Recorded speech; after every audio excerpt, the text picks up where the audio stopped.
తీసుకొచ్చి రోజుకొకళ్ళని హైదరాబాద్ లోటస్ పాండ్లో ఇవాళ అటు రామ్మాధవ్ బీజేపీ, కేసీఆర్ కేటీఆర్ వీళ్ళందరి డైరెక్షన్లో వైఎస్ఆర్ కాంగ్రెస్ పార్టీకి పార్లమెంటు సభ్యులు, శాసనసభ్యుల ఎన్నిక అక్కడ జరుగుతూ ఉంది. ఇక్కడ అమరావతి గడ్డ మీద ఆంధ్రప్రదేశ్ రాష్ట్రంలో ఇక్కడ ముఖ్యమంత్రి గారు ప్రజల సమక్షంలో, కార్యకర్తల సమక్షంలో, నాయకుల సమక్షంలో ఇక్కడ నిర్ణయాలు జరుగుతున్నాయి.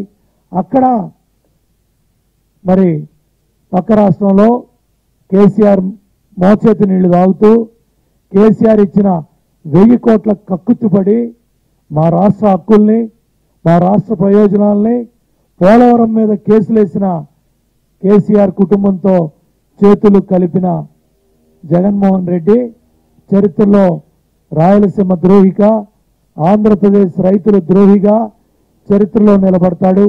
అమరావతి మొన్న ఇండియా టుడే కాంక్లేవ్లో చాలా స్పష్టంగా మీలాంటి విలేకరు అడిగాడు, అమరావతి అక్కడే ఉంటుందా అని.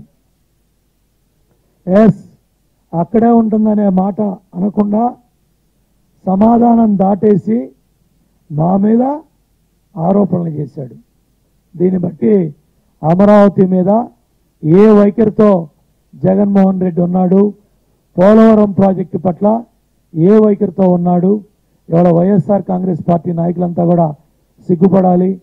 ఒక అవినీతి కేసులో అతని పక్కన మీరుండి ఇవాళ ఆంధ్రప్రదేశ్ ఏపీ అంటేనే అమరావతి ఏ, పి అంటేనే పోలవరం, అది మరి చరిత్ర.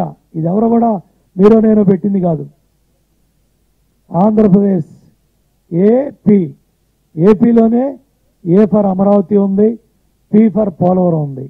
ఇటువంటి 2 ప్రాజెక్టులకి ఇవాళ జగన్మోహన్ రెడ్డి గారు అడ్డం పడి కుట్రలు చేస్తూ, సుప్రీంకోర్టులో కేసులు వేస్తూ, నేషనల్ గ్రీన్ ట్రిబ్యునల్లో కేసులు వేస్తూ, హైకోర్టులో కేసులు వేస్తూ 4 ఏళ్లుగా అడ్డం పడుతూ ఎన్ని కుట్రలో కుతంత్రాలు పాల్పడ్డా కేసీఆర్ మోచేతి నీళ్లు తాగుతున్న జగన్మోహన్ రెడ్డి రాష్ట్ర ప్రజలకి నేను మాట్లాడిన దాని మీద జగన్మోహన్ రెడ్డి చోటమోటా నాయకులతో కాకుండా జగన్మోహన్ రెడ్డి గారు సమాధానం చెప్పాలి. అట్లాగే మరి అక్కడ కేసీఆర్ గారు ఫామ్ హౌస్లో రెస్ట్ తీసుకుంటా ఉన్నాడు.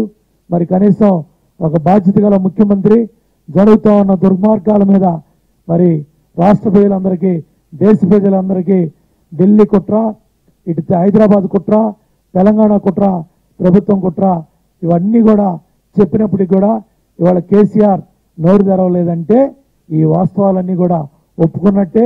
ఈ వాస్తవాలన్నీ కూడా ఇవాళ తెలంగాణ ప్రజలు కూడా అర్థం చేసుకుంటున్నారు.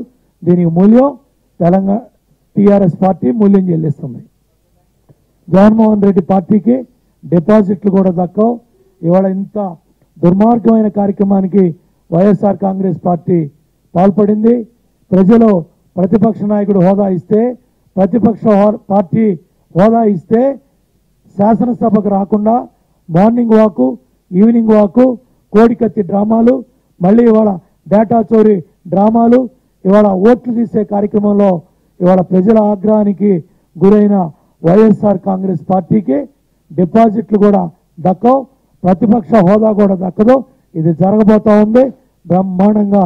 అటు ఢిల్లీ స్థాయిలో పార్లమెంట్ స్థానాలు, ఇటు రాష్ట్ర స్థాయిలో మరి మెజార్టీ మరి స్థానాలు 150 స్థానాలు, అటు 24 స్థానాలు గెలిచే విధంగా తెలుగుదేశం పార్టీ ముందుకెళ్ళబోతా ఉంది. ఇది జరగబోతా ఉంది. ఇంకా పెద్ద ఎత్తున ముందుకెళ్ళబోతున్నాం.